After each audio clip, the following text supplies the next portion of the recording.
Bueno, en la primera parte hablamos un poco y hicimos un panorama antitético de lo que es el hombre que no puede vencer el pecado en la carne y el hombre que venció al pecado en la carne. Y esto es como para evitar y eludir responsabilidades y compromisos.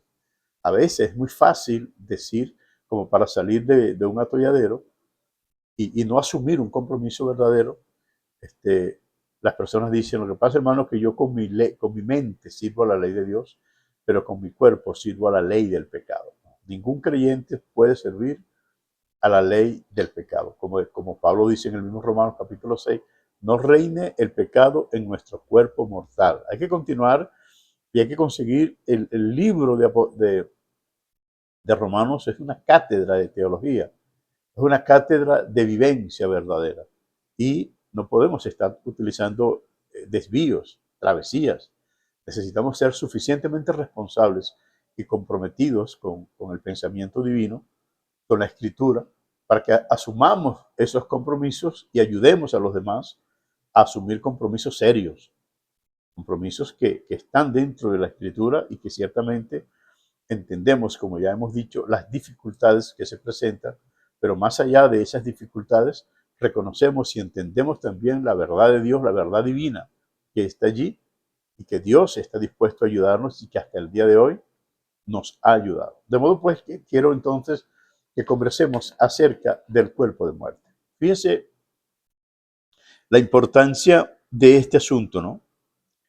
Un cuerpo que fue diseñado para vivir, ahora por amor al hombre, tiene que morir. Y todo eso por causa del pecado. Y tendríamos que explicarlo de una manera sencilla, ¿no? Ciertamente hay un principio fundamental, hay una estructura primigenia, es una estructura vertical en el pensamiento de Dios para con la humanidad. Y como dijo el apóstol Pedro, Dios no quiere que nadie se pierda, sino que todos procedan al arrepentimiento. El apóstol Pablo es el abanderado prácticamente de lo que es la doctrina de la resurrección. Y cuando nosotros analizamos la resurrección desde la perspectiva paulina, la resurrección no es otra cosa que seguir viviendo, continuar con el propósito primigenio, es decir, el propósito primero, el propósito original de seguir viviendo. La idea de Dios es que el hombre viva para siempre. De modo pues que luego el apóstol Pablo, cuando le escribe a los Corintios, él le habla de un misterio, ¿no? Y verdad que es un misterio. Dice, si, he aquí les digo un misterio. No todos moriremos, pero todos seremos transformados. Entonces hay un punto en común para el que muere y para el que no muere. Y ese punto es precisamente la transformación del cuerpo. Y fíjense que la resurrección presentándose como la doctrina más estructural del cristianismo, porque en la resurrección reposa las demás doctrinas. Pudiéramos decir que, bueno, nosotros hablamos de la doctrina de la salvación, porque eso es lo que estamos buscando correctamente, pero si no existiera la resurrección, la salvación no fuese una posibilidad. Entonces todo viene y se resume y se ancla en la resurrección. Pablo, perseguidor de aquellos que proclamaban la resurrección, bueno, ahora se presenta como el paladín de la predicación, el abanderado, el que enarbola la bandera de la resurrección. Y él dice, aquí tenemos entonces un punto en común que todos debemos apuntar en esa dirección. Él dice, todos seremos transformados, ya sea por muerte, pero no todos moriremos. Entonces, los que mueren, o los que llegamos a morir, yo no tengo esa esperanza, pero si sucede, bueno, seguramente va a pasar. Entonces, los que mueren serán transformados y los que no mueren serán arrebatados. Pero todo va a ser transformación, ya sea por resurrección, ya sea por arrebatamiento. Pablo da una doctrina muy importante allí, que el punto de encuentro es la transformación de los cuerpos. Entonces, vamos a regresar un poco a Génesis y estamos viendo que Dios crea el hombre no con la intención de que muera, pero sí con la intención de que sea transformado. Y estas son doctrinas que a veces no se habla mucho, ¿no? Porque surgen las ideas, pero ¿cómo íbamos a hacer si el hombre no pecaba? ¿Dónde íbamos a caber tantas personas en el mundo en 6.000 años, casi 7.000 años, en la reproducción del hombre? Si el hombre no moría, ¿dónde íbamos a caber tantas personas? Y podemos tomar un pequeño ejemplo, ¿no? Lo que dice el libro de Apocalipsis, capítulo 20. Dice que por 1.000 años Satanás fue lanzado al abismo, ¿no? Estuvo allí y el mundo, los que quedaron vivos, quedaron viviendo, valga la redundancia, ese periodo de tiempo llamado el milenio. En el libro de la revelación de Jesucristo, es un libro que tratamos de hacer un análisis interpretativo del libro de Apocalipsis, pero el nombre que le puse en este caso fue la revelación de Jesucristo que Dios le dio.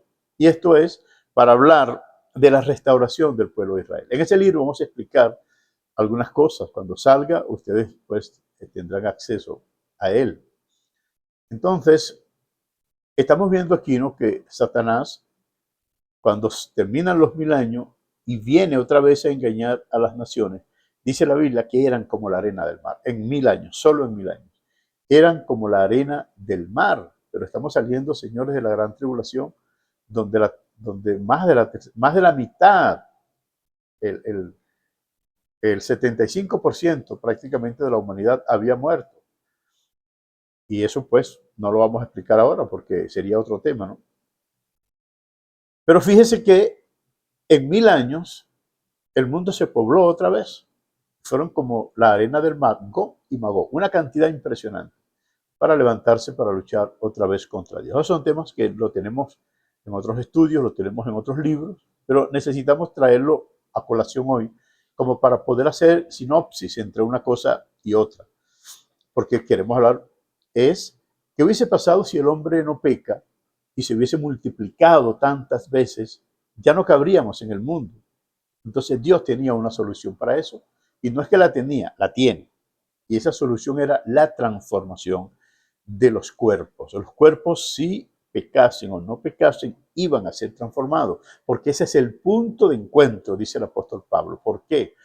Es necesidad que el cuerpo sea transformado para su encuentro con la eternidad. Nosotros en este cuerpo no podemos vivir la eternidad porque necesitamos comer todos los días, necesitamos bañarnos y hay una gran cantidad de necesidades fisiológicas que este cuerpo tiene que hacer, tiene que cumplir, tiene que suplir. Por eso la necesidad de la transformación del cuerpo, porque en la eternidad el que come, bueno, puede comer después de la resurrección o la transformación, pero si no come no se va a morir de hambre. Y son temas que son complejos, pero fíjense que Cristo después que resucitó comió. Entonces quiere decir que es posible comer después de ser resucitado. Todos esos son temas que serían buenos conversarlos, hablarlos, pero en este momento yo quiero hablarles del cuerpo de muerte. El hombre peca y ya no puede vivir en ese cuerpo, porque si vive eternamente allí, nunca sería salvo. Y allí hay otras doctrinas que están ligadas a este planteamiento. Tendría que haber derramamiento de sangre. Dios, haciéndose hombre, tendría que morir. Así que había necesidad entonces que después que el hombre pecara, Dios introdujera la muerte. La muerte no existía. Dios introdujera la muerte y cuando en el libro de los Hebreos, capítulo 7, capítulo 9, versículo 27, dice la Biblia, y de la manera que Dios estableció para los hombres que mueran una vez y después el juicio. Fíjense que la muerte del hombre fue un establecimiento tardío, y aunque pudiéramos decir que sucedió en el principio del mundo, pero no estaba en los planes originales. Por eso digo que fue un acontecimiento tardío, un decreto tardío. Entonces Dios decreta la ley de muerte, la pena de muerte, y todo hombre nace sentenciado a morir. Y esto es un problema que a veces lo confunde una gran cantidad de la Iglesia del Señor, y lo confunde la Iglesia Católica, por supuesto, al pensar que el hombre nace en pecado. Y de ahí viene el asunto del pecado original. Ciertamente hay una sentencia original, hay un pecado original, pero es para que el hombre muera físicamente, no para que muera espiritualmente. Aquí el calvinismo, pues, no puede explicar eso, y no lo puede explicar porque no tiene explicación. Y muchas iglesias evangélicas, protestantes, iglesias católicas, iglesias coptas y también la iglesia ortodoxa tienen la premisa de que el hombre nace en pecado. Pero no es así. El hombre nace sentenciado a morir físicamente, al punto que todo hombre que ha nacido ha muerto, incluido el Señor Jesucristo, los profetas y los apóstoles. Ahora, con respecto a la iglesia, hay una premisa, ¿no? Hay una consideración, y el apóstol Pablo dice, si uno murió por todos, luego todos murieron. Es decir, que en la mente de Dios nosotros estamos muertos porque estamos ligados a un cuerpo que murió y resucitó. Son temas muy importantes, son temas doctrinales muy importantes que en algún momento vamos a tocarlo, pero por medida de la dinámica del trabajo que estamos haciendo, pues no lo podemos explicar totalmente. Entonces, en esta tercera parte, de la cual vamos a hablar, voy a tratar de decirles el punto del cuerpo de muerte, la necesidad que surgió entonces de un cuerpo de muerte y la solución para el problema del cuerpo de muerte.